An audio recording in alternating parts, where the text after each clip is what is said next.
Hi everyone.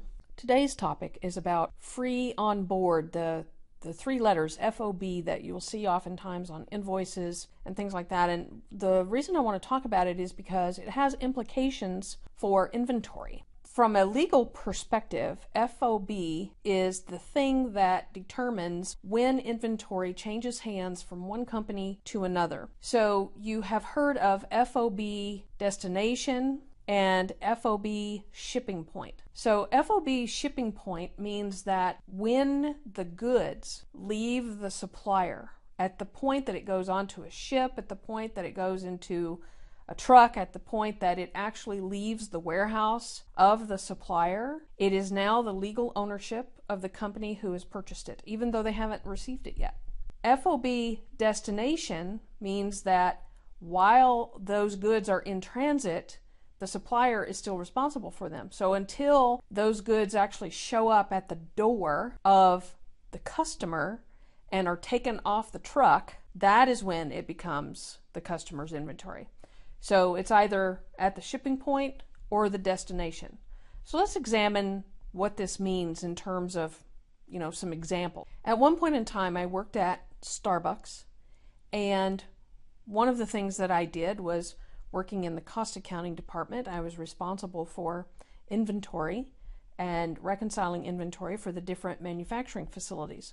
Well, coffee is purchased in all of these different regions around the world, these different countries around the world. And the way that we set up the contract terms between Starbucks and these suppliers is that the coffee beans, when the coffee beans were actually moved onto the ship, once they went off of the dock and were loaded onto the ship, they were considered Starbucks inventory. So it was an FOB shipping point terms. So at that point that these coffee beans moved onto those boats, onto those cargo ships, that inventory now belongs to Starbucks, and they are responsible for its transport.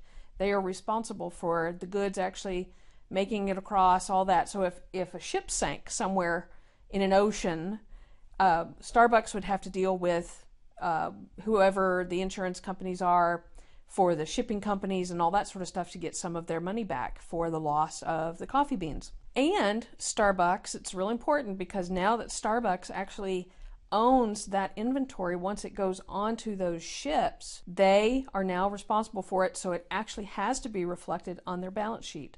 There has to be a journal entry to record the fact that here are these coffee beans that are now on these ships. So interestingly enough, in the inventory accounts, and like I've said before on other videos, I've talked about the fact that inventory, even though it's a line item on your balance sheet, it can represent hundreds and even thousands of different inventory accounts. So for example, we would have a inventory, green coffee inventory in transit account. And there were different regions of the world. So we might have this in-transit inventory that is sitting on ships that are coming from Asia. We might have ships that are coming from Africa. We might have ships coming from Latin America.